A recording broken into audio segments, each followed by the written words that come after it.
Okay, so these are some thoughts on Sherlock Series 3, Episode 1. Uh, Spoiler warnings, by the way, obviously, if you haven't seen it. If you haven't seen it, then go download this thing called Olaf or Google Chrome and unblock BBC. If you still haven't seen it, then you're stupid because it's really easy to do. Okay, so thoughts on the episode. Oh, it was the best episode. It was just like a bunch of fan service, pretty much. It was like I was watching it and I was like, is this even real? Like, okay, so we had the Sherlock kiss, and I was like, yes, because I pretty much feel like Molly. Molly's always like, Sherlock is amazing. I'll never want me. Sherlock is amazing. Let's have dinner. Oh, no? Okay. Okay. But it was so nice to, I mean, even though it wasn't real, there was that Sherlock kiss, that big, the hair ruffle and the grabbing the face. And so I just completely freaked out. And I know it was fantasy, but I don't care because it's enough to make great fan videos with. Um, then there's also the other Sherlock kiss, which was him talking to her so sweetly and like kissing her on the cheek. And I really feel like Sherlock is more human in this episode than really in any of the others. And some people were like, that he'd regressed. Like that's what they said before the episode. Oh, Sherlock's regressed and he's gonna have to relearn some things. I'm like, because he was the most human being that I've ever known. Sorry, just to quote John. Um, it was amazing. And then there was, of course, we have to talk about the Sheriarty or Jimlock, if you prefer, kiss. And it was weird because I was like, I know it was an almost kiss, but then it made me think they had to take it several times, and I'm guessing they didn't say stop. So I'm guessing they just let it happen. So I guess they did kiss in real life. I think so. And I don't even ship them, but it's like in that moment I was just like, I can see the fan fictions right now.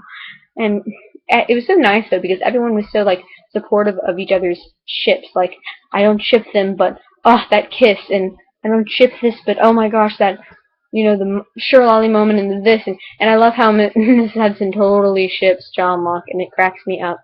For me, the way that I ship John Locke is they're between a bro TP and an OTP. They're like this awkward stage between them, and I can't explain it exactly, and I need a word for it, but I don't have a word for it. That's how I ship them. Not together, but not together. I don't know. I just like the tension, I guess. I don't know. And then what else do we talk? Anderson. So I think that pretty much the writers of Sherlock were like, this is how you look to everybody else. So Anderson was us. He was the fangirls tearing down things on the wall like that.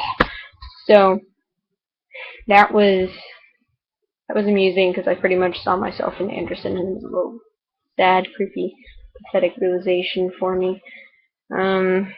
Yes, and then there were lots of cheekbones, of course.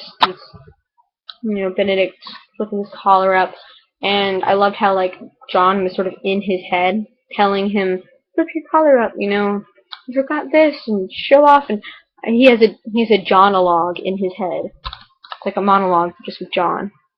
I'm guessing someone's probably already come up with that. I don't know. Tumblr. Um, and then we didn't see any of Sally at all. I don't care because I don't like her, but I did wonder where she went, and that was a little weird. Like, Anderson had gone crazy, and Sally wasn't even in there. Sally Donovan. I don't know what that was about.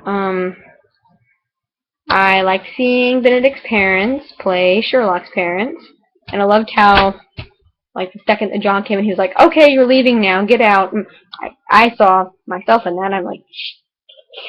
But of course, I don't actually have anyone to make leave really for. Like, I don't have a John to be like, leave. I have a boyfriend, but not a boyfriend, because John's not Sherlock's boyfriend. Just, yeah. And pretty much the entire time, I was just trying not to do this. It was so hard though because just We are the fandom that's waited and waited and waited. And then, last but not least, I have to say, there was the scene in the train car when Sherlock was totally messing with John, and it was just the best moment ever when he was like, "Can't do it. I'm sorry. Forgive me." Blah, blah, blah. And John's like, "You were the wisest man I ever knew." And then Sherlock's like his look on his face is just like, "For real?" And then he starts cracking up like, "I totally got you." It was the best ever. Well, actually, what would be best would be something. Well, never mind. That definitely is fanfic. But yeah, pretty much the entire show was like fanfic, and it was beautiful. And I'm just hoping the entire season is going to be like this. I know it's ridiculous to expect that because they've already catered it to us a lot, but it would be nice if, like, in the next episode there's a bachelor party and it gets that time of night where everyone starts making confessions, and it's just, I can just see it now. So, alright, I'm gonna go now because I've been pretty much fangirling all day. I keep trying to focus on doing other things, and I just go back to Tumblr. I'm gonna read a book now, and no, I'm not. There's Tumblr. So, yeah, okay. Goodbye, and keep Sherlocking on. I don't know how to keep calm and believe in Sherlock Holmes. There you go.